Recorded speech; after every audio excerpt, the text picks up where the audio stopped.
सदाशिवसमारम्भां श्रीशङ्कराचार्यमध्यमाम् अस्मदाचार्यपर्यन्तां वन्दे गुरुपरम्परां। ध्येयं सदा परिभवग्नमभीष्टदोहं तीर्थास्पदं शिवविरञ्चिनुतं शरण्यं विद्यार्थिहं प्रणतपालभवाब्धिपोतं वन्दे महापुरुषते चरणारविन्दम्। सच्चिदानन्दरूपाय विश्वोत्पत्त्यादिहेतवे तापत्रयविनाशाय श्रीकृष्णाय वयं नुमः। आप सभी का स्वागत है आज की हमारी शास्त्र की कक्षा में, जहां हम अध्ययन कर रहे हैं महाभारत। इसके पूर्व की कक्षा में हमने अध्ययन किया अर्जुन जो है जयद्रथ के वध की प्रतिज्ञा किए हुए हैं और उनका वध करने के लिए वो प्रयासरत हैं। इसी क्रम में वो जाते हुए कौरव सेना के व्यूह में प्रवेश कर चुके हैं, जहां पर वहां सभी महारथी एकत्र होकर अर्जुन को रोकने का प्रयास करते हैं, परंतु अर्जुन अपने पराक्रम से वहां उपस्थित सभी 9 या कुछ 8 महारथी जो हैं उनको मिलकर एक साथ ही अकेले ही हरा देते हैं और उसके बाद वो अपने लक्ष्य की ओर बढ़ते हैं। फिर हम देखते हैं कि इस तरफ भी मतलब दूसरा जो पक्ष है वो भी भयानक युद्ध कर रहा है, जहां पर आचार्य द्रोण जो है युधिष्ठिर को पराजित कर देते हैं और युधिष्ठिर जी युद्ध छोड़कर चले जाते हैं। उसके बाद जब पांडव सेना को लगने लगता है कि भाई इनको तो हराना मुश्किल है, फिर वहां पर जो अन्य वीर हैं वो आते हैं, सात्यकी आते हैं, भीमसेन आते हैं, घटोत्कच आते हैं, वो लोग मिलके मारते हैं और हम देखते हैं कि वहां पर आपस में वो परस्पर युद्ध करते हैं। और अंत में हमने पढ़ा कि जो अलम्बुश नाम का जो राक्षस है वो घटोत्कच के द्वारा मारा जाता है और जो पांडव सेना है वो बड़ी प्रसन्न हो जाती है। और उसी के आगे हम आज पढ़ेंगे। तो हमारा है दशाधिक शततमोध्याय यानी 110वां अध्याय, द्रोणाचार्य और सात्यकी का युद्ध तथा युधिष्ठिर का सात्यकी की प्रशंसा करते हुए उसे अर्जुन की सहायता के लिए कौरव सेना में प्रवेश करने का आदेश। धृतराष्ट्रोवाच भारद्वाजं कथं युद्धे युधानो निवार्यत संजयाचक्षुतत्त्वेन परं कौतूहलं हि मे। संजयोवाच शृणु राजन् महाप्राज्ञ संग्रामं लोमहर्षणं द्रोणस्य पाण्डवैः सार्धं युधान पुरोगमैः वध्यमानं बलं दृष्ट्वा युधानेन मारिष अभ्यद्रवत् स्वयं द्रोणः सात्विकीं सत्यविक्रमम्। धृतराष्ट्र ने पूछा, संजय, सात्विकी ने युद्ध में द्रोणाचार्य को किस प्रकार रोका, यह यथार्थ रूप से बताओ। इसे सुनने के लिए मेरे मन में महान कौतूहल हो रहा है। संजय ने कहा, राजन, महामते द्रोणाचार्य का सात्विकी आदि पांडव योद्धाओं के साथ जो रोमांचकारी संग्राम हुआ था उसका वर्णन सुनिए। माननीय नरेश, द्रोणाचार्य ने जब अपनी सेना को युधान के द्वारा पीड़ित होते देखा तब वे सत्य पराक्रमी सात्विकी स्वयं ही टूट पड़े। उस समय सहसा आते हुए महारथी द्रोणाचार्य को सात्विकी ने 25 बाण मारे। तब पराक्रमी द्रोणाचार्य ने भी युद्ध स्थल में एकाग्रचित्त हो तुरंत ही सोने के पंख वाले 5 पहने बाणों द्वारा युधान को घायल कर दिया। राजन, द्रोणाचार्य के बाण शत्रुओं के मांस खाने वाले थे। वे सात्विकी के सुदृढ़ कवच को छिन्न भिन्न करके फुफकारते हुए सर्पों के समान धरती में समा गए। तब अंकुश की मार खाए हुए गजराज के समान अत्यंत कुपित हुए महाबाहु सात्विकी ने अग्नि के समान तेजस्वी 50 नाराजों द्वारा द्रोणाचार्य को वेध दिया। सात्विकी के द्वारा सम्रांगण में घायल हो द्रोणाचार्य ने शीघ्र ही बहुत से बाण मारकर विजय के लिए प्रयत्न करने वाले सात्विकी को क्षत विक्षत कर दिया। तदनंतर महाधनुर्धर महाबली द्रोण ने पुनः कुपित होकर झुकी हुई गांठ वाले एक बाण द्वारा सात्विकी को गहरी चोट पहुंचाई। प्रजानाथ, समर भूमि में द्रोणाचार्य के द्वारा क्षत विक्षत होकर सात्विकी से कुछ भी करे नहीं बना। नरेश्वर रण क्षेत्र में पहने बाणों की वर्षा करते हुए द्रोणाचार्य को देखकर युधान के मुख पर विषाद छा गया। प्रजापालक नरेश, उन्हें उस अवस्था में देखकर आपके पुत्र और सैनिक प्रसन्न चित्त होकर बारंबार सिंहनाद करने लगे। भारत, उनकी वह घोर गर्जना सुनकर और सात्विकी को पीड़ित देखकर राजा युधिष्ठिर ने अपने समस्त सैनिकों से कहा, योद्धाओं, जैसे राहु सूर्य को ग्रस लेता है उसी प्रकार यह विष्णुवंश का श्रेष्ठ वीर सत्य पराक्रमी सात्विकी युद्ध स्थल में वीर द्रोणाचार्य के द्वारा काल के गाल में जाना चाहता है। अतः तुम लोग दौड़ो और वहीं जाओ जहां सात्विकी युद्ध करता है। इसके बाद राजा ने पांचाल राजकुमार धृष्टद्युम्न से इस प्रकार कहा, द्रुपद नंदन, खड़े क्यों हो? तुरंत ही द्रोणाचार्य पर धावा करो। क्या तुम नहीं देखते कि द्रोण की ओर से हम लोगों पर घोर भय उपस्थित हो गया है? जैसे कोई बालक डोर में बंधे हुए पक्षी के साथ खेलता है, उसी प्रकार ये महाधनुर्धर द्रोण युद्ध स्थल में युधान के साथ क्रीड़ा करते हैं। अतः तुम्हारे साथ भीमसेन आदि सभी महारथी वहीं युधान के रथ के समीप जाएं। फिर मैं भी संपूर्ण सैनिकों के साथ तुम्हारे पीछे पीछे आऊंगा। इस समय यमराज की दाढ़ों में पहुंचे हुए सात्विकी को छुड़ाओ। भारत, ऐसा कहकर राजा युधिष्ठिर ने उस समय रणक्षेत्र में युधान की रक्षा के लिए अपनी सारी सेना के साथ द्रोणाचार्य पर आक्रमण किया। राजन, आपका भला हो। अकेले द्रोणाचार्य के साथ युद्ध करने की इच्छा से आए हुए पांडवों और संजयों का वहां सबोर महान कोलाहल छा गया। वे मनुष्यों में व्याघ्र के समान पराक्रमी सैनिक महारथी द्रोणाचार्य के पास जाकर कंक और मोर पंखों से युक्त तीखे बाणों की वर्षा करने लगे। राजन, जैसे घर पर आए हुए अतिथियों का जल और आसन आदि के द्वारा सत्कार किया जाता है, उसी प्रकार आचार्य द्रोण ने उन समस्त आक्रमणकारी वीरों की मुस्कुराते हुए ही अगवानी की। जैसे अतिथि सत्कार में निपुण गृहस्थ के घर जाकर अतिथि तृप्त होते हैं, उसी प्रकार धनुर्धर द्रोणाचार्य के बाणों से उन सबकी यथेष्ट तृप्ति की गई। प्रभो, जैसे दोपहर के प्रचंड मारतंड यानी सूर्य की ओर देखना कठिन होता है, उसी प्रकार वे समस्त योद्धा भरद्वाज नंदन द्रोणाचार्य की ओर देखने में भी समर्थ न हो सके। शस्त्रधारियों में श्रेष्ठ द्रोणाचार्य उन समस्त महाधनुर्धरों को अपने बाण समूहों द्वारा उसी प्रकार संतप्त करने लगे जैसे अंशुमाली सूर्य अपनी किरणों से जगत को संताप देते हैं। महाराज, उस समय द्रोणाचार्य की मार खाते हुए पांडव और संजय सैनिक कीचड़ में फंसे हुए हाथियों के समान कोई रक्षक न पा सके। जैसे सूर्य की किरणें सबोर ताप प्रदान करती हुई फैल जाती हैं, उसी प्रकार द्रोणाचार्य के विशाल बाण सबोर फैलते और शत्रुओं को संतप्त करते दिखाई देते थे। उस युद्ध में द्रोणाचार्य के द्वारा पांचालों के 25 सुप्रसिद्ध महारथी मारे गए, जो धृष्टद्युम्न को बहुत ही प्रिय थे। लोगों ने देखा, पांडवों और पांचालों की समस्त सेनाओं में जो मुख्य योद्धा हैं, उन्हें सूरवीर द्रोणाचार्य चुन चुन कर मार रहे हैं। महाराज, 100 कैकई योद्धाओं को मारकर शेष सैनिकों को चारों ओर खदेड़ने के पश्चात द्रोणाचार्य मुंह बाए हुए यमराज के समान खड़े हो गए। महाबाहु द्रोणाचार्य ने पांचाल, संजय, मत्स्य और कैकयों के सैकड़ों तथा सहस्त्रों वीरों को परास्त किया। जैसे घोर जंगल में दावानल से व्याप्त हुए वनवासी जंतुओं की क्रंदन ध्वनि सुनाई पड़ती है, उसी प्रकार द्रोणाचार्य के बाणों से घायल हुए उन पक्षी योद्धाओं का आर्तनाद वहां श्रवण गोचर होता था। उस समय वहां आकाश में खड़े हुए देवता, पितर और गंधर्व कहते थे कि ये पांचाल और पांडव अपने सैनिकों के साथ भागे जा रहे हैं। इस प्रकार सम्रांगण में सोमकों का वध करते हुए द्रोणाचार्य के सामने ना तो कोई जा सके, ना कोई उन्हें चोट ही पहुंचा सके। बड़े बड़े वीरों का संहार करने वाला वह भयंकर संग्राम चल ही रहा था कि सहसा कुंती कुमार युधिष्ठिर ने पांचजन्य की ध्वनि सुनी। भगवान श्री कृष्ण के फूकने पर वह शंखराज पांचजन्य बड़े जोर से अपनी ध्वनि का विस्तार कर रहा था। सिंधुराज जयद्रथ की रक्षा में नियुक्त हुए वीरगण युद्ध में संलग्न थे। अर्जुन के रथ के पास आपके पुत्र और सैनिक गरज रहे थे। गांडीव धनुष की टंकार सब ओर से दब गई। तब पांडुपुत्र राजा युधिष्ठिर मोह के वशीभूत होकर इस प्रकार चिंता करने लगे, जिस प्रकार शंखराज पांचजन्य की ध्वनि हो रही है, जिस तरह कौरव सैनिक बारंबार हर्षनाद कर रहे हैं, उससे जानना पड़ता है निश्चय ही अर्जुन की कुशल नहीं है। ऐसा विचार कर अजात शत्रु कुंती कुमार युधिष्ठिर का हृदय व्याकुल हो उठा। वे चाहते थे कि जयद्रथ का वध निर्विघ्न पूर्ण हो जाए, अतः बारंबार मोहित हो अश्रुगदगद वाणी में स्निप प्रवर सात्विकी को संबोधित करके बोले। युधिष्ठिर ने कहा, सैनेय, साधु पुरुषों ने पूर्व काल में विपत्ति के समय एक सुहृद के कर्तव्य के विषय में जिस सनातन धर्म का साक्षात्कार किया है, आज उसी के पालन का अवसर उपस्थित हुआ है।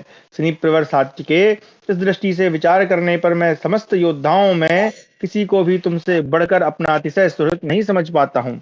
जो सदा प्रसन्न चित्त रहता हो तथा जो नित्य निरंतर अपने प्रति अनुराग रखता हो, उसी को संकट काल में किसी महत्वपूर्ण कार्य का संपादन करने के लिए नियुक्त करना चाहिए, ऐसा मेरा मत है।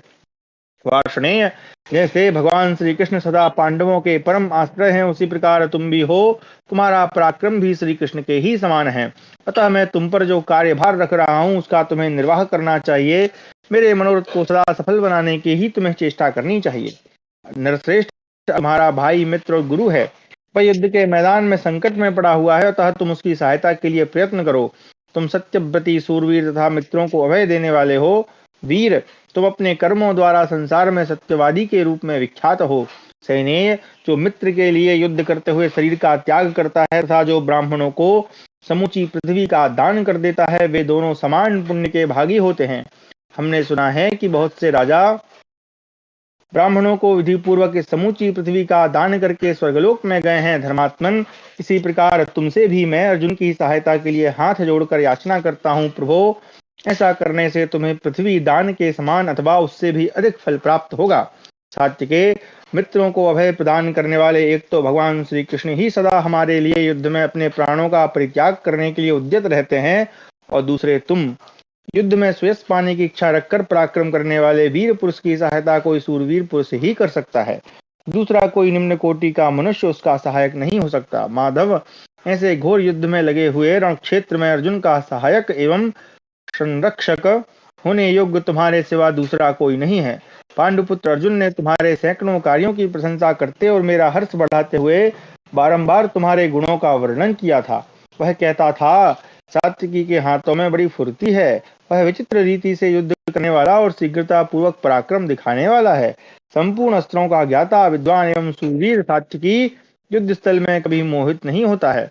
उसके कंधे महान, छाती चौड़ी, भुजाएं बड़ी बड़ी और ठोड़ी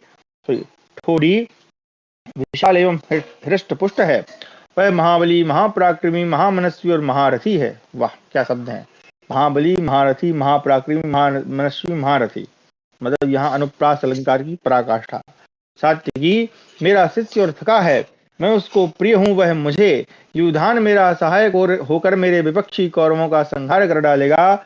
राजेंद्र महाराज, युद्ध के श्रेष्ठ होने पर हमारी सहायता के लिए भगवान श्री कृष्ण, बलराम, अनिरुद्ध, महारथी प्रद्युम्न, गद, सारण तथा विष्णुवंशियों सहित सांब कवच धारण करके तैयार होंगे, तो भी मैं पुरुष सिंह सत्य पराक्रमी सिनीपौत्र सात्विकी को अवश्य ही अपनी सहायता के कार्य में नियुक्त करूंगा, क्योंकि मेरी दृष्टि में दूसरा कोई सात्विकी के समान नहीं है।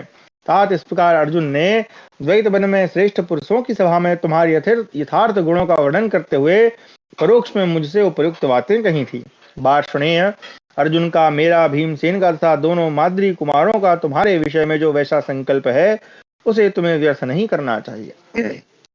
जब मैं तीर्थों में विचरता हुआ द्वारका में गया था, वहां भी अर्जुन के प्रति जो तुम्हारा भक्तिभाव है, उसे मैंने प्रत्यक्ष देखा था। सैन्य, इस विनाशकारी संकट में पड़े हुए हम लोगों की तुम जिस प्रकार सेवा एवं सहायता कर रहे हो, वैसा सौहार्द मैंने तुम्हारे सिवा दूसरों में नहीं देखा है। महाबाहु, महाधनुर्धर माधव, वही तुम हम लोगों पर कृपा करने के लिए ही उत्तम कुल में जन्म ग्रहण, अर्जुन के प्रति भक्तिभाव, मैत्री, गुरुभाव, सौहार्द, पराक्रम, कुलीनता और सत्य के अनुरूप कर्म करो। द्रोणाचार्य के द्वारा दी गई कवच धारणा से सुरक्षित हो दुर्योधन सहसा अर्जुन का सामना करने के लिए गया है। बहु तेरे कौरव महारथियों ने पहले से ही उसका पीछा किया था। जहां अर्जुन है, उस ओर बड़े जोर की गर्जना सुनाई दे रही है, अतः दूसरों को मान देने वाले सैन्य, तुम्हें शीघ्रता पूर्वक बड़े वेग से वहां जाना चाहिए। भीमसेन और हम लोग अपने सैनिकों के साथ सब प्रकार से सावधान हैं। यदि द्रोणाचार्य तुम्हारा पीछा करेंगे तो हम सब लोग उन्हें रोकेंगे। सैन्य, वह देखो, उधर युद्ध स्थल में सेनाएं भाग रही हैं, रण क्षेत्र में महान कोलाहल हो रहा है और मोर्चेबंदी करके खड़ी हुई कौरवी सेना में दरारें पड़ रही हैं। तात, पूर्णिमा के दिन प्रचंड वायु के वेग से विक्षुब्ध हुए समुद्र के समान सब्यसाची अर्जुन के द्वारा पीड़ित हुई दुर्योधन की सेना में हलचल मच गई है। इधर उधर भागते हुए रथों, मनुष्यों, घोड़ों के द्वारा उड़ी हुई धूल से आच्छादित हुई यह सारी सेना चक्कर काट रही है। शत्रुवीरों का संहार करने वाला अर्जुन नखर यानी बघ नखे और प्रासों द्वारा युद्ध करने वाले तथा अधिक संख्या में एकत्र हुए सिंधु सौवीर देश के सूरवीर सैनिकों से घिर गया है। इस सेना का निवारण करने के किए बिना जयद्रथ को जीतना असंभव है। ये सभी सैनिक सिंधुराज के लिए अपना जीवन न्यौछावर कर चुके हैं। बाण शक्ति और ध्वजाओं से शोभित तथा घोड़े और हाथियों से भरी हुई कौरवों की इस दुर्जय सेना को देखो। सुनो, टंकों की आवाज हो रही है, जोर जोर से शंख बज रहे हैं, वीरों के सिंहनाद तथा रथों के पहियों की घरघराहट के शब्द सुनाई पड़ रहे हैं। हाथियों के चिघाड़ने की आवाज सुनो। सहस्त्रों पैदल सिपाहियों तथा पृथ्वी को कंपित करते हुए दौड़ लगाने वाले घुड़सवारों के शब्द सुन लो। नरव्याघ्र, अर्जुन के सामने सिंधुराज की सेना है और पीछे द्रोणाचार्य की। इसकी संख्या इतनी अधिक है कि यह देवराज इंद्र को भी पीड़ित कर सकती है। इस अनंत सैन्य समुद्र में डूबकर अर्जुन अपने प्राणों का भी परित्याग कर देगा। युद्ध में उसके मारे जाने पर मेरे जैसा मनुष्य कैसे जीवित रह सकता है। युधान, तुम्हारे जीते जी मैं सब प्रकार से बड़े भारी संकट में पड़ गया हूँ। निद्रा विजयी पांडु कुमार अर्जुन श्याम वर्ण वाला दर्शनीय तरुण है। वह शीघ्रता पूर्वक अस्त्र चलाता और विचित्र रीति से युद्ध करता है। तात उस महाबाहु वीर ने सूर्योदय के समय अकेले ही कौरवी सेना में प्रवेश किया था और अब दिन बीतता चला जा रहा है। बार्ष्णेय पता नहीं इस समय तक अर्जुन जीवित है या नहीं। महासबर में जिसके वेग को सहन करना देवताओं के लिए भी असंभव है, कौरवों की वह सेना समुद्र के समान विशाल है। तात उस कौरवी सेना में महाबाहु अर्जुन ने अकेले ही प्रवेश किया है। आज किसी प्रकार मेरी बुद्धि युद्ध में नहीं लग रही है। इधर द्रोणाचार्य भी युद्ध स्थल में बड़े वेग से आक्रमण करके मेरी सेना को पीड़ित कर रहे हैं। महाबाहो विप्रवर द्रोणाचार्य जैसा कार्य कर रहे हैं, वह सब तुम्हारी आंखों के सामने है। एक ही समय प्राप्त हुए अनेक कार्यों में से किसका पालन आवश्यक है, इसका निर्णय तुम करने में तुम कुशल हो। मानद सबसे महान प्रयोजन को तुम्हें शीघ्रता पूर्वक संपन्न करना चाहिए। मुझे तो सब कार्यों में सबसे महान कार्य यही जान पड़ता है कि युद्ध स्थल में अर्जुन की रक्षा की जाए। तात मैं दशार्ह नंदन भगवान श्री कृष्ण के लिए शोक नहीं करता। वे तो संपूर्ण जगत के संरक्षक और स्वामी हैं। युद्ध स्थल में तीनों लोग संगठित होकर आ जाएं तो भी वे पुरुष श्री कृष्ण उन सबको परास्त कर सकते हैं। यह तुमसे सच बात कहता हूँ। फिर दुर्योधन की अत्यंत दुर्बल सेना को जीतना उनके लिए कौन सी बड़ी बात है। परंतु वाषणे, यह अर्जुन तो युद्ध स्थल में बहुसंख्यक सैनिकों द्वारा पीड़ित होने पर सम्रांगण में अपने प्राणों का परित्याग कर देगा। इसलिए मैं शोक और दुख में डूबा जा रहा हूँ। अतः तुम मेरे जैसे मनुष्य से प्रेरित हो संकट के समय अर्जुन जैसे प्रिय सखा के पथ का अनुसरण करो, जैसा कि तुम्हारे जैसे वीर पुरुष किया करते हैं। सात्वत विष्णुवंशी प्रमुख वीरों में रणक्षेत्र के लिए दो ही व्यक्ति अति अच्छी माने गए हैं। एक तो महाबाहु प्रद्युम्न और दूसरे सुविख्यात वीर तुम नरव्याघ्र। तुम अस्त्र विद्या के ज्ञान में भगवान श्री कृष्ण के समान, बल में बलराम जी के तुल्य और वीरता में धनंजय के समान हो। इस जगत में भीष्म द्रोण के बाद तुझ पुरुष सिंह सात्विकी को ही श्रेष्ठ पुरुष संपूर्ण युद्ध कला में निपुण बताते हैं। जब अच्छे पुरुषों का समाज जुटता है उस समय उसमें आए हुए सब लोग संसार में तुम्हारे गुणों को सदा सर्वदा सबसे विलक्षण ही बतलाते हैं। उनका कहना है कि सात्विकी देवता, असुर, गंधर्व, किन्नर तथा बड़े बड़े नागों सहित बहुसंख्यक शत्रुओं पर विजय पा सकते हैं। संपूर्ण जगत से अकेले ही युद्ध कर सकते हैं। माधव, लोग कहते हैं कि संसार में सात्विकी के लिए कोई कार्य असाध्य नहीं। महाबली वीर सब लोगों की तथा मेरी और अर्जुन की, दोनों भाइयों की तुम्हारे विषय में बड़ी उत्तम भावना है। अतः मैं तुमसे जो कुछ कहता हूँ उसका पालन करो। महाबाहो, तुम हमारी पूर्वोक्त धारणा को बदल न देना। सम्रांगण में प्यारे प्राणों का मोह छोड़कर निर्भय के समान विचरो। शैनेय, दशाहर कुल के वीर पुरुष रणक्षेत्र में अपने प्राण बचाने की चेष्टा नहीं करते हैं। युद्ध से मुंह मोड़ना, युद्ध स्थल में डटे न रहना और संग्राम भूमि में पीठ दिखाकर भागना है कायरों और अधम पुरुषों का मार्ग है। दशाहर कुल के वीर पुरुष इससे दूर रहते हैं। तात प्रवर धर्मात्मा अर्जुन तुम्हारा गुरु है तथा भगवान श्री कृष्ण तुम्हारे और बुद्धिमान अर्जुन के भी गुरु हैं। इन दोनों कारणों को जानकर मैं तुमसे इस कार्य के लिए कह रहा हूँ। तुम मेरी बात की अवहेलना न करो, क्योंकि मैं तुम्हारे गुरु का भी गुरु हूँ। गुरुवस्तव गुरु ही हम। ठीक है। तुम्हारा वहां जाना भगवान श्री कृष्ण को, मुझको तथा अर्जुन को भी प्रिय है। तो मैंने तुमसे सच्ची बात कही है। अतः अर्जुन जहाँ है वहां जाओ। सत्य पराक्रमी वत्स, तुम मेरी इस बात को मानकर दुर्बुद्धि दुर्योधन की सेना में प्रवेश करो। सात्वत इसमें प्रवेश करके यथायोग्य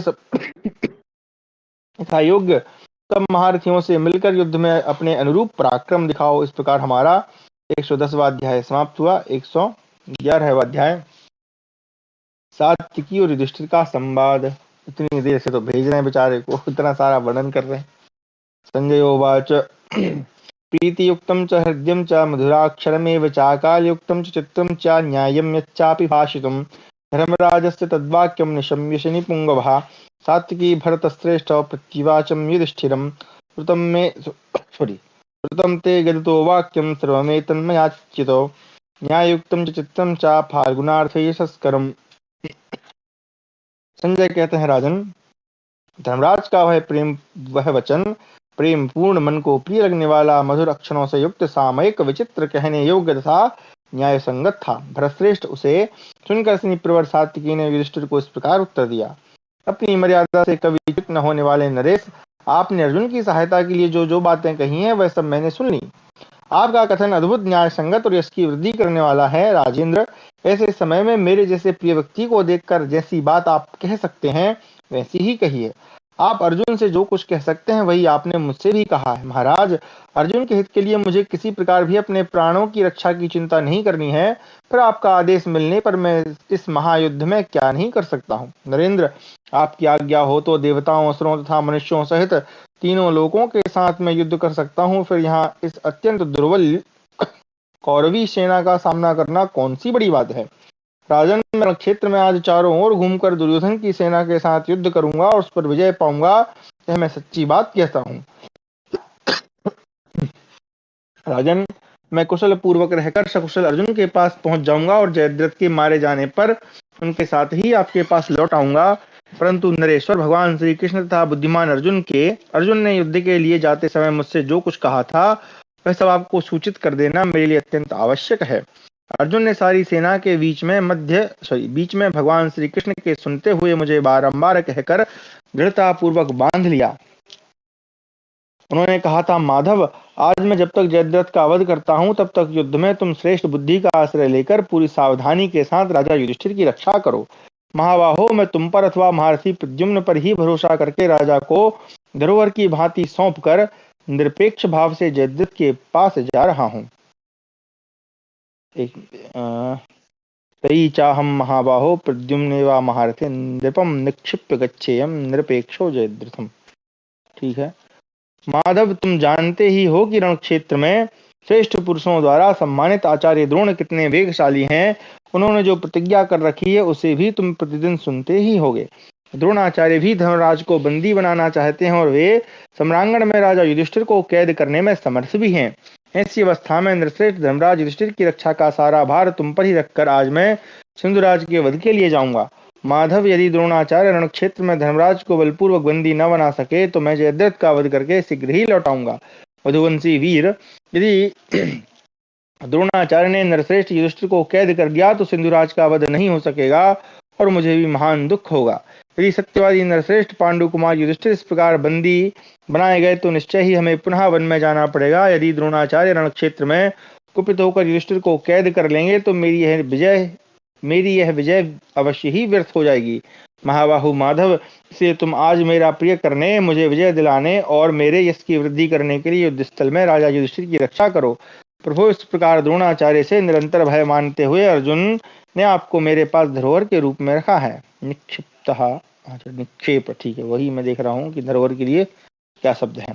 महाबाहो प्रभो, मैं प्रतिदिन युद्ध स्थल में रुक्मिणी नंदन प्रद्युम्न के सिवा दूसरे किसी वीर को ऐसा नहीं देखता जो द्रोणाचार्य के सामने खड़ा होकर उनसे युद्ध कर सके। अर्जुन मुझे भी बुद्धिमान द्रोणाचार्य का सामना करने में समर्थ योद्धा मानते हैं। महीपते, मैं अपने आचार्य की संभावना को अथवा उनके उस आदेश को ना तो पीछे ढकेल सकता हूँ ना ही आपको त्याग सकता हूँ। द्रोणाचार्य अवैध कवच से सुरक्षित हैं। वे शीघ्रता पूर्वक हाथ चलाने के कारण रण क्षेत्र में अपने विपक्षी को पाकर उसी प्रकार क्रीड़ा करते हैं जैसे कोई बालक पक्षी के साथ खेल रहा हो। यदि कामदेव के अवतार श्री कृष्ण कुमार प्रद्युम्न यहाँ हाथ में धनुष लेकर खड़े होते तो उन्हें मैं आपको सौंप देता, वे अर्जुन के समान ही आपकी रक्षा करते। यदि काष्णी धनुष्पाणी रहिष्यान मकरध्वजा स्मिताम विसृजेयम वही सा त्वाम रक्षेद यथार्जुन। ठीक है, देखना पड़ेगा इसको। आप पहले अपनी रक्षा की व्यवस्था कीजिए। मेरे चले जाने पर कौन आपका संरक्षण करने वाला है जो रण क्षेत्र में तब तक द्रोणाचार्य का सामना करता रहे जब तक कि मैं अर्जुन के पास जाता और लौटता हूँ। महाराज, आज आपके मन में अर्जुन के लिए भय होना नहीं चाहिए। वे महाबाहु किसी कार्य भारे को उठा लेने पर कभी शिथिल नहीं होते हैं। राजन, जो सौवीर सिंधु तथा पुरु देश के योद्धा हैं, जो उत्तर और दक्षिण के निवासी तथा अन्य महारथी हैं तथा जो कर्ण आदि श्रेष्ठ रथी बताए गए हैं, वे कुपित हुए अर्जुन की 16वीं कला के बराबर भी नहीं है। नरेश्वर, देवता, असुर, मनुष्य, राक्षस, किन्नर तथा महान सर्पगणों सहित यह समूची पृथ्वी और सभी स्थावर जंगम प्राणी युद्ध के लिए उद्यत हो जाएं तो भी वे सब मिलकर युद्ध स्थल में अर्जुन का सामना नहीं कर सकते। महाराज,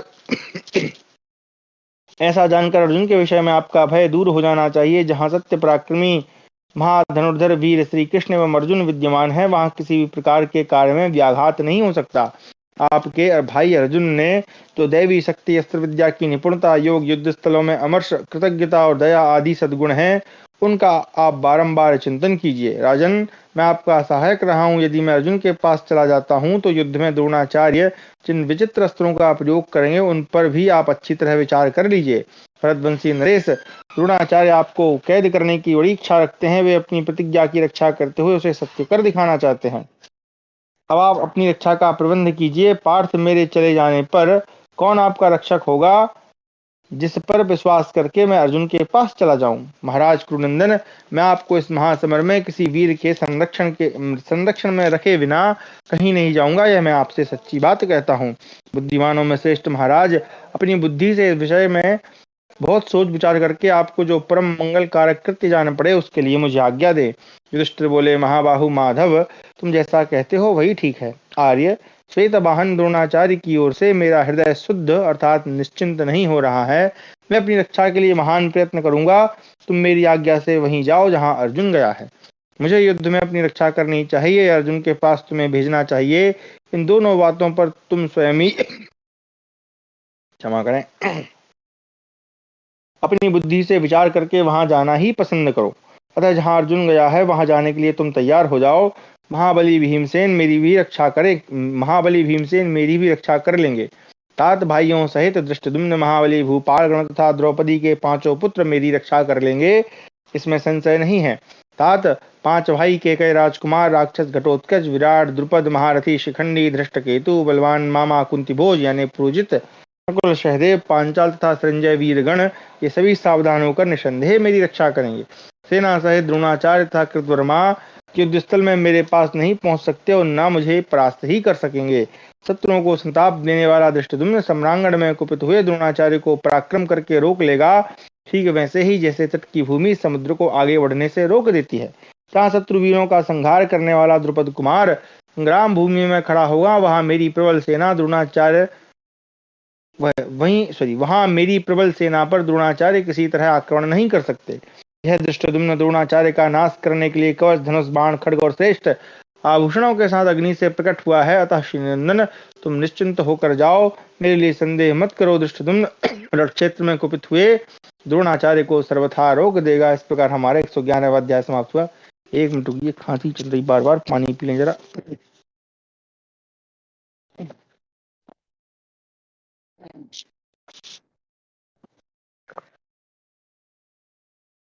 112वां अध्याय, सात्विकी की अर्जुन के पास जाने की तैयारी और सम्मान पूर्वक विदा होकर उसका प्रस्थान तथा साथ आते हुए भीम को युधिष्ठिर की रक्षा के लिए लौटा देना।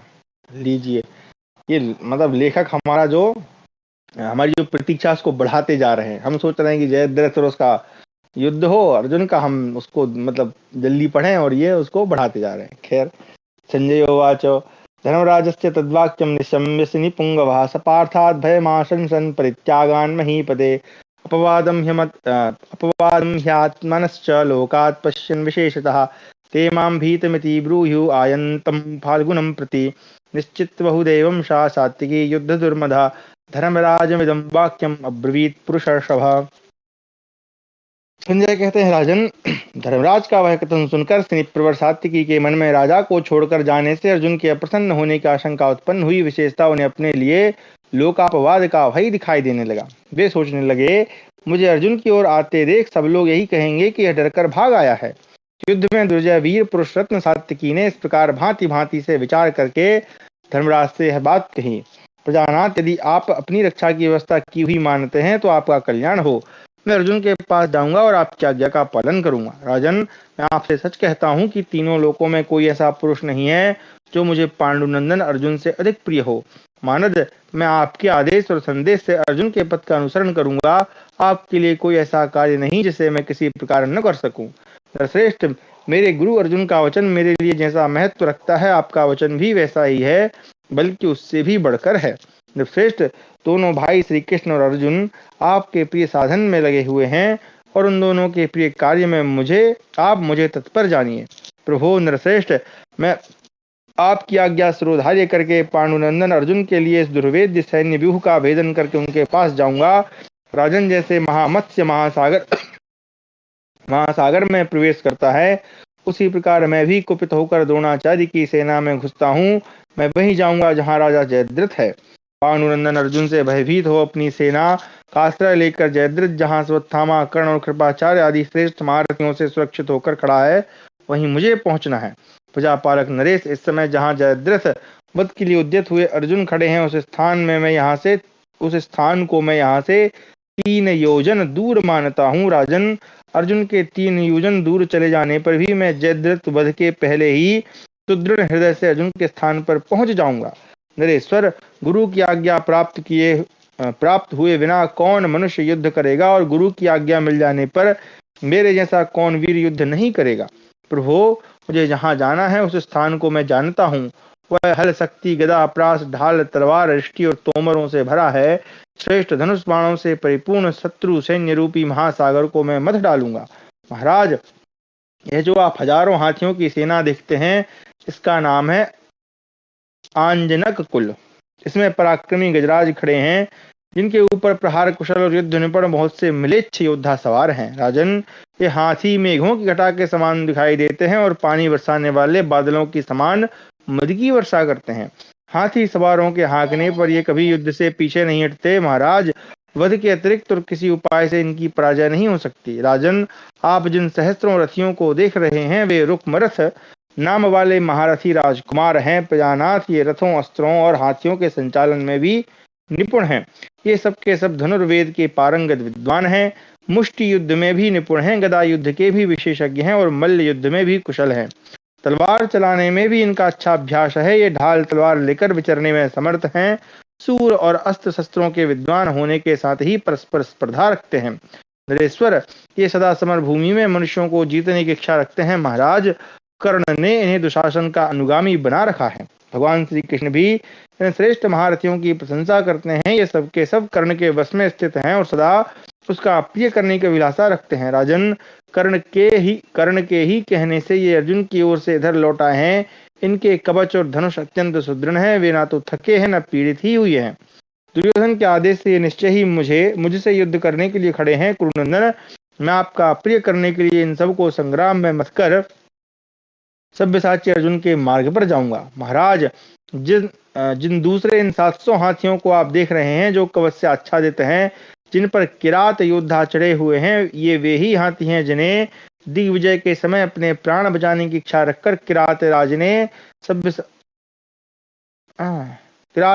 सब्यसाची अर्जुन को भेंट किया था। वे सजे सजाए हाथी उन दिनों आपके सेवक थे। महाराज, यह काल चक्र का परिवर्तन तो देखिए। जो पूर्व काल में दृढ़ता पूर्वक आपकी सेवा करने वाले थे, वे आज आपसे ही युद्ध करना चाहते हैं। ये रणदुर्मद किरात इन महारथियों के महावत और इन्हें शिक्षा देने में कुशल हैं। वे सबके सब अग्नि से उत्पन्न हुए हैं। सब्यसाची अर्जुन ने इन सबको संग्राम भूमि में पराजित कर दिया था। राजन, आज दुर्योधन के वशीभूत होकर ये मेरे साथ युद्ध करने को तैयार खड़े हैं। इन रणदुर्मद किरातों को अपने बाणों द्वारा संहार करके मैं सिंधुराज के वध के प्रयत्न में लगे हुए पांडुनंदन अर्जुन के पास जाऊंगा। ये जो बड़े बड़े गजराज दृष्टिगोचर हो रहे हैं, ये अंजन नामक दिग्गज के कुल में उत्पन्न हुए हैं। अब ये अंजन का नाम एक बार आ चुका है, इसका रेफरेंस हमें अध्याय के अंत में मिलेगा, हम वहीं पढ़ेंगे। इनका स्वभाव बड़ा ही कठोर है। इन्हें युद्ध की अच्छी शिक्षा मिली है। इनके गंडस्थल और मुख से मद की धारा बहती रहती है। वे सबके सब स्वर्णमय कवचों से विभूषित हैं। राजन, ये पहले भी युद्ध स्थल में अपने लक्ष्य पर विजय पा चुके हैं और सम्रांगण में ऐरावत के समान पराक्रम प्रकट करते हैं। उत्तर पर्वत यानी हिमालय प्रदेश से आए हुए तीखे स्वभाव वाले लुटेरे और डाकू इन हाथियों पर सवार हैं।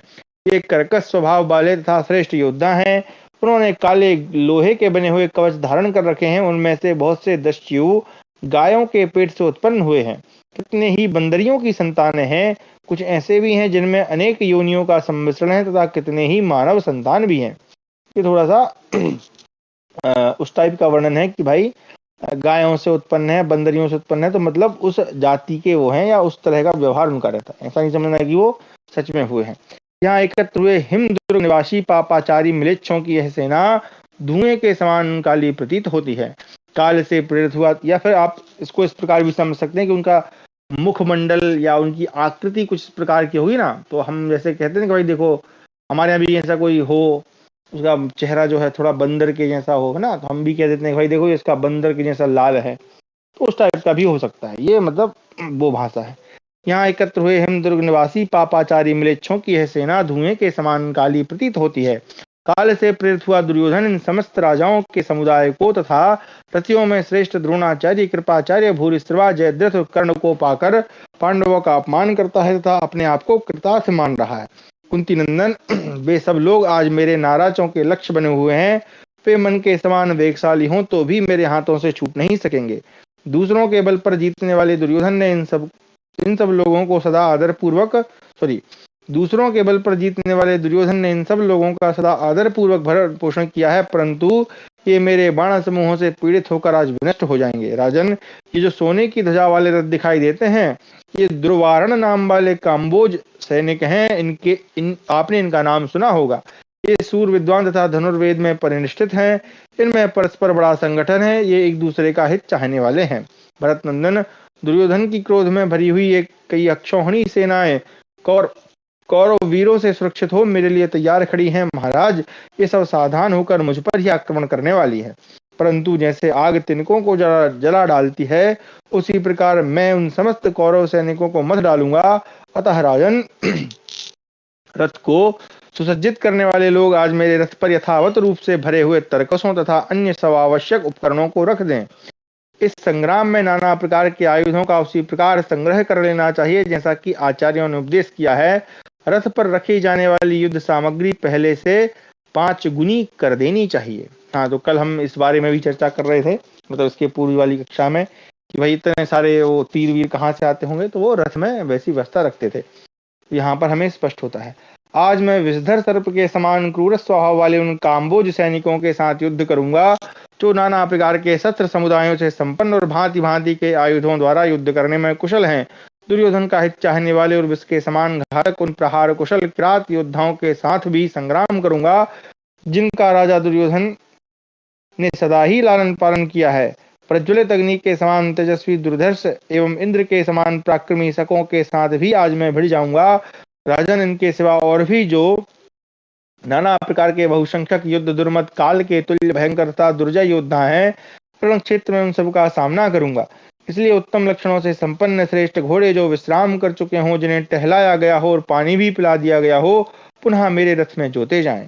संजय कहते हैं, महाराज, तदनंतर राजा युधिष्ठिर ने सात्विकी के रथ पर भरे हुए तरकसों, समस्त उपकरणों तथा भांति भांति के शस्त्रों को रखवा दिया। तदनंतर सब प्रकार से सुशिक्षित उन 4 उत्तम घोड़ों को सेवकों ने मदमत्त बना देने वाला रशीला पेय पदार्थ पिलाया। हाँ, जब वे पी चुके तो उन्हें टहलाया और नहलाया गया। इसके बाद दाना और चारा खिलाया गया। फिर उन्हें सब प्रकार से सुसज्जित किया गया। उनके अंगों में गड़े हुए बाण पहले ही निकाल दिए गए थे। वे चारों घोड़े सोने की मालाओं से विभूषित थे। उन योग्य अश्वों की कांति स्वर्ण के समान थी। वे सुशिक्षित और शीघ्रगामी थे। उनके मन में हर्ष और उत्साह था, तनिक भी व्यग्रता नहीं थी। उन्हें विधि पूर्वक सजाया गया था। स्वर्णमय अलंकारों से अलंकृत उन अश्वों को सारथी ने विधि पूर्वक रथ में जोता।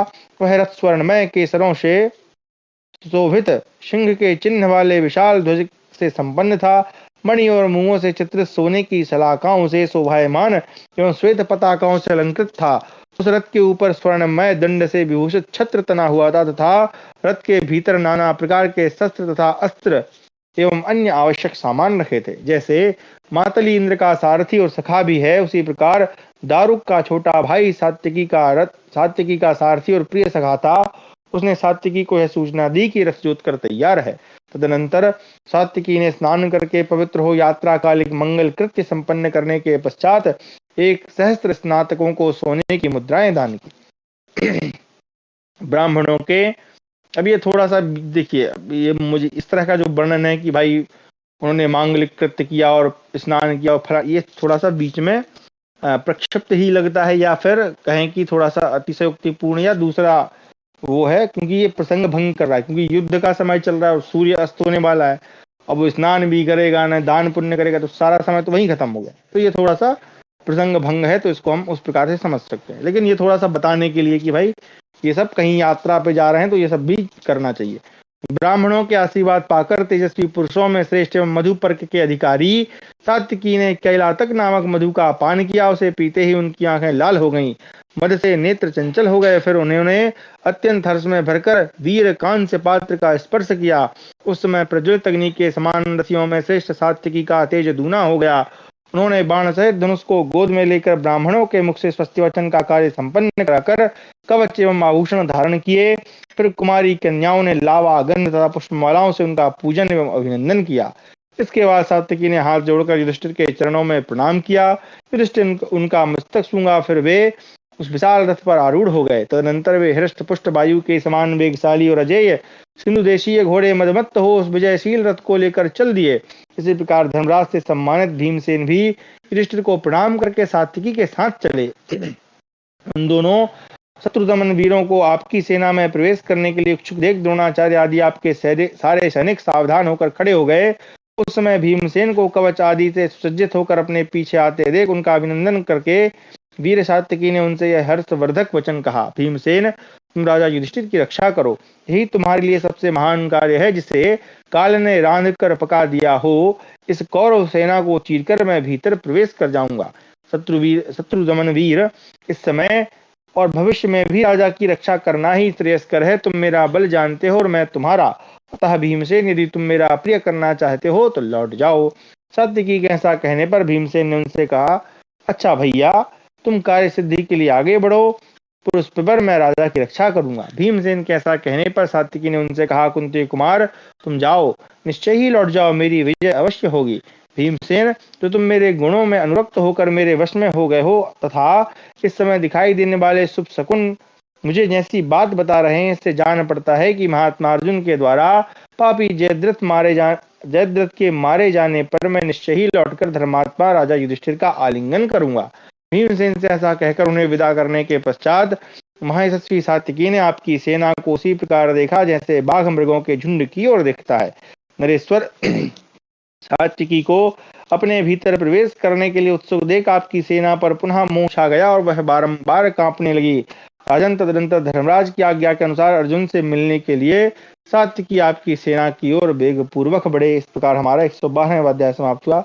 अब वो जो प्रसंग था वो ये था कि अंजन के कुल में उत्पन्न हुए हाथियों का लक्षण इस प्रकार बताया है। कहा, स्निग्ध होते हैं, नीले वर्ण के मेघों की घटा के समान काले हैं, बलवान हैं, विशाल सुंदर दंड से शोभित तथा सुंदर विभाग युक्त विशाल मस्तक वाले हाथी अंजन कुल की संतानें हैं। तो ये उसके बारे में। चलिए आगे हमारा है 113वां अध्याय। सात्विकी का द्रोण और कृतवर्मा के साथ युद्ध करते हुए काम्बोजों की सेना के पास पहुंचना। संजयोवाचो प्रयाते प्रयाते तव सैन्यम तु युधाने युत्सया धर्मराजो महाराजा स्वेनानेकेन संवृतः प्रायाद्रोणरथं प्रेषु युधानस्य पृष्ठतः ततः पांचाल राजस्य पुत्रा समरदुर्मदः प्राक्रोशत पांडवानीके वसुदानश्च पार्थिव आगच्छत् प्रहरत द्रुतम विपरीधावत। संजय कहते हैं, महाराज, जब युधान युद्ध की इच्छा से आपकी सेना की ओर बढ़े उस समय अपने सैनिकों से घिरे हुए धर्मराज युधिष्ठिर द्रोणाचार्य के रथ का सामना करने के लिए उनके पीछे पीछे गए। तदनंतर समरभूमि में उन्मत्त होकर लड़ने वाले पांचाल राजकुमार धृष्टद्युम्न तथा राजा वसुदान ने पांडव सेना में पुकार कर कहा, योद्धाओं, आओ, दौड़ो और शीघ्रता पूर्वक प्रहार करो जिससे रणदुर्मत सात्विकी सुखपूर्वक आगे जा सकें, क्योंकि बहुत से कौरव महारथी इन्हें पराजित करने का प्रयत्न करेंगे। सेनापति की पूर्वोक्त बातें दोहराते हुए सभी पांडव महारथी बड़े वेग से वहां आ पहुंचे। उस समय हम लोगों ने भी उन्हें जीतने की अभिलाषा से उन पर धावा किया। युधान के रथ को देखकर आपके सैनिक संखत ध्वनि से मिश्रित बाणों का शब्द प्रकट करते हुए उनके सामने दौड़े आए। तदनंतर सात्विकी के रथ के समीप महान कोलाहल मच गया। महाराज, चारों ओर से दौड़कर आती हुई आपके पुत्र की सेना सात्विकी के बाणों से आच्छादित हो सैकड़ों टुकड़ियों में बटकर तितर बितर हो गई। उस सेना के छिन्न भिन्न होते ही सिनी के महारथी पौत्र ने सेना के मुहाने पर खड़े हुए 7 महाधनुर्धर वीरों को मार गिराया। राजेंद्र, तदनंतर विभिन्न जनपदों के स्वामी अन्यान्य वीर राजाओं को भी उन्होंने अग्नि सदृश बाणों द्वारा यमलोक पहुंचा दिया। वे एक बाण से सैकड़ों वीरों और सैकड़ों बाणों से एक एक वीर को घायल करने लगे। जिस प्रकार भगवान पशुपति पशुओं का संहार कर डालते हैं, उसी प्रकार सात्विकी ने हाथी सवारों, हाथियों, घुड़सवारों, घोड़ों तथा घोड़े और सारथी सहित रथियों को मार डाला। इस प्रकार बाण धारा की वर्षा करने वाले उस अद्भुत पराक्रमी सात्विकी के सामने जाने का साहस आपके कोई सैनिक न कर सके। उस महाबाहु वीर ने अपने बाणों से रौंदकर आपके सारे सिपाहियों को मशल डाला। वे वीर सिपाही ऐसे डर गए कि उस अत्यंत मानी सूरवीर को देखते ही युद्ध का मैदान छोड़ देते थे।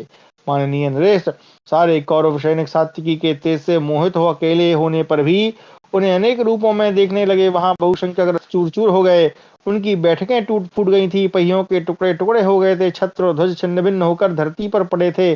अनुकर्ष पताका शिरस्त्राण स्वर्ण भूषित अंगद युक्त चंदन चर्चित भुजाएं, हाथी की सूंड तथा सर्पों के शरीर के समान मोटे मोटे उरु सबोर बिखरे पड़े थे। उरु यानी हमारे जंघा जो है।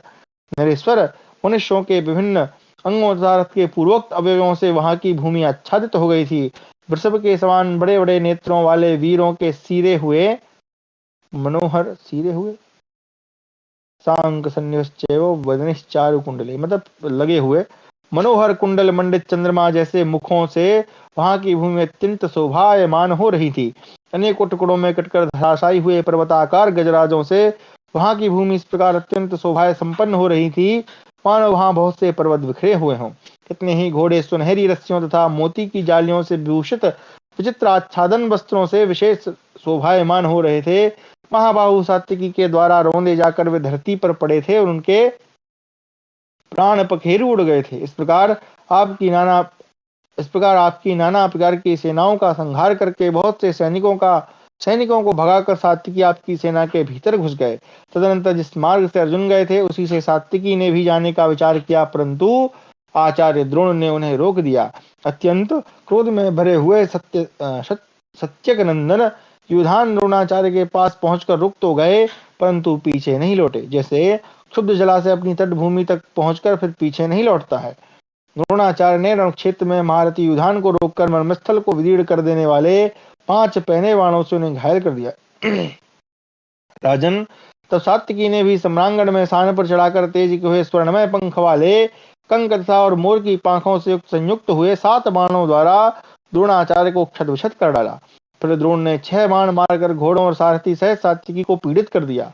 द्रोणाचार्य के इस पराक्रम को महारथी युधान सहन न कर सके। उन्होंने सिंहनाद करके लगातार 10, 6 और 8 बाणों द्वारा द्रोणाचार्य को गहरी चोट पहुंचाई।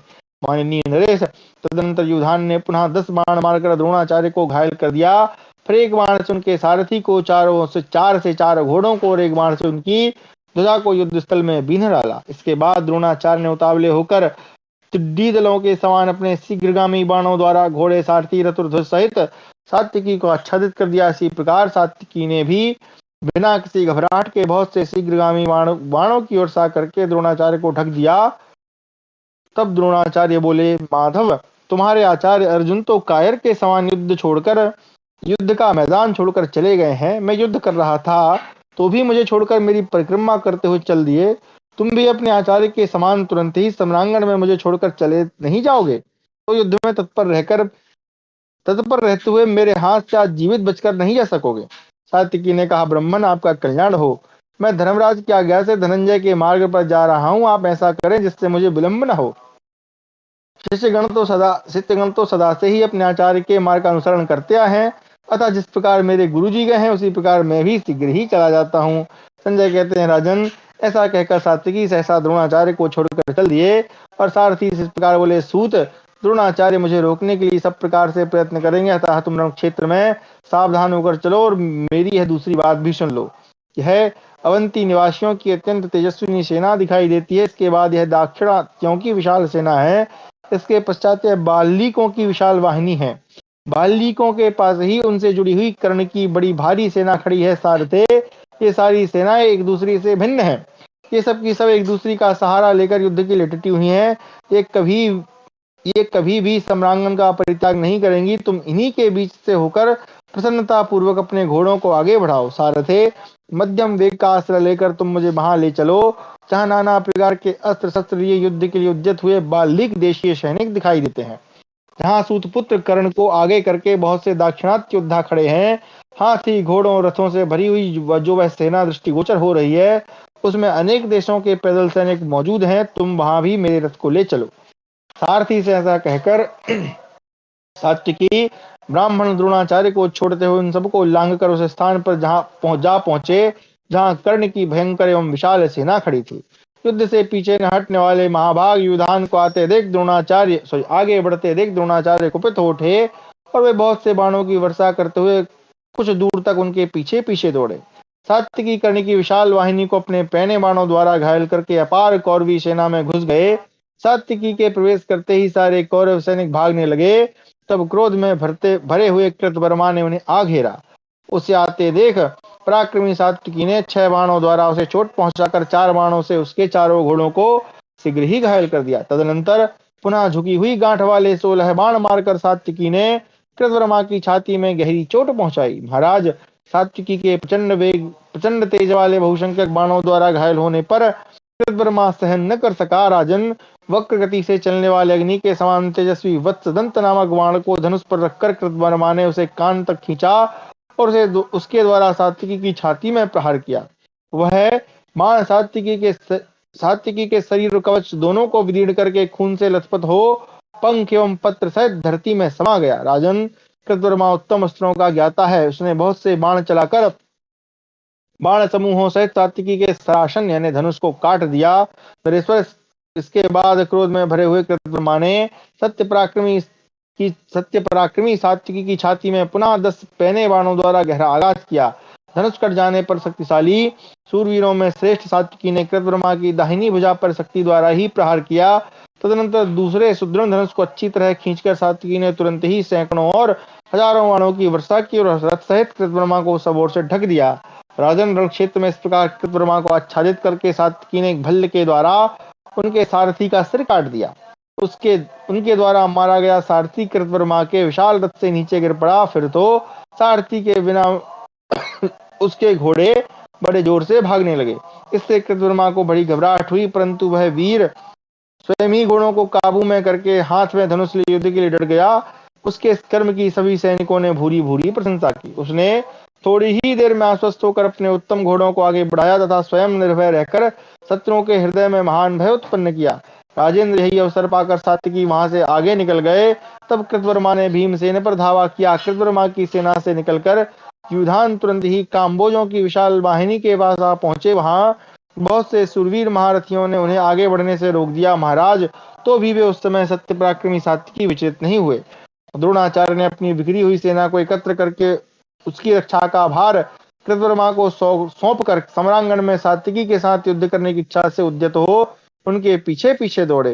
इस प्रकार उन्हें युधान के पीछे दौड़ते देख पांडव सेना के प्रमुख वीर हर्ष में भरकर द्रोणाचार्य को रोकने का प्रयत्न करने लगे, परंतु रथियों में श्रेष्ठ महारथी कृतवर्मा के पास पहुंचकर भीमसेन को आगे करके आक्रमण करने वाले पांचालों का उत्साह नष्ट हो गया। राजन, वीर कृतवर्मा ने पराक्रम करके उनको रोक दिया। वे सब वीर कुछ कुछ शिथिल एवं अचेत हो रहे थे, तो भी अपनी विजय के लिए प्रयत्नशील थे, परंतु कृतवर्मा ने सब ओर से अपने ऊपर बाण समूह की वर्षा करके उनके वाहनों को व्याकुल कर दिया। कृतवर्मा द्वारा रोके जाने पर वे पांडव वीर रण क्षेत्र में महान इसकी इच्छा करते हुए उसी की सेना के साथ युद्ध की अभिलाषा करके श्रेष्ठ पुरुषों के समान डटकर खड़े हो गए। इस प्रकार हमारे 113वां अध्याय समाप्त हुआ। कक्षा को यहीं विराम देते हैं। फिर हम कल पढ़ेंगे धृतराष्ट्र का विषाद युक्त वचन, संजय का धृतराष्ट्र को ही दोषी बताना, कृतवर्मा का भीमसेन और शिखंडी के साथ युद्ध तथा पांडव सेना की पराजय। कृतवर्मा भी कोई कम नहीं है भैया अभी, लेकिन जयद्रथ पता नहीं कब होगा। खैर चलिए, तो आज की कक्षा में हमने ऐसा कोई विशेष युद्ध तो नहीं था, लेकिन युद्ध चल रहा है तो थोड़ा बहुत आ जाता है। हमने विशेष रूप से जो युधान यानी सात्विकी हैं और धृतराष्ट्र हैं उनका संवाद सुना, जहां पर युधिष्ठिर उन्हें समझाते हैं, बुझाते हैं, प्रयास करते हैं कि भाई तुम जाओ अर्जुन के पास जाओ। फिर वो तर्क करते हैं कि देखो अर्जुन ने तो मुझे आपके पास रहने को बोला था, मैं कैसे जा सकता हूँ। फिर वो कहते हैं कि भाई दोनों में से जो कर्तव्य ज्यादा जरूरी है, ज्यादा आवश्यक है, वो करो। तो वहां से वो अर्जुन के लिए जाते हैं। फिर उनकी रथ यात्रा हमने सुनी, उनका रथ क्या है, अस्त्र शस्त्र फलाना ठिकाना, और वो जाते हैं। आचार्य द्रोण उनको रोकते हैं, लेकिन उनको पार करके वो चले जाते हैं। उसके बाद कृतवर्मा आते हैं तो उनको भी एक प्रकार से परास्त करके ही आगे बढ़ जाते हैं, और कृतवर्मा यहाँ आकर भीमसेन से लड़ने लगते हैं। वो आपका जो भी प्रश्न है, विचार है, सादर आमंत्रित है। यहाँ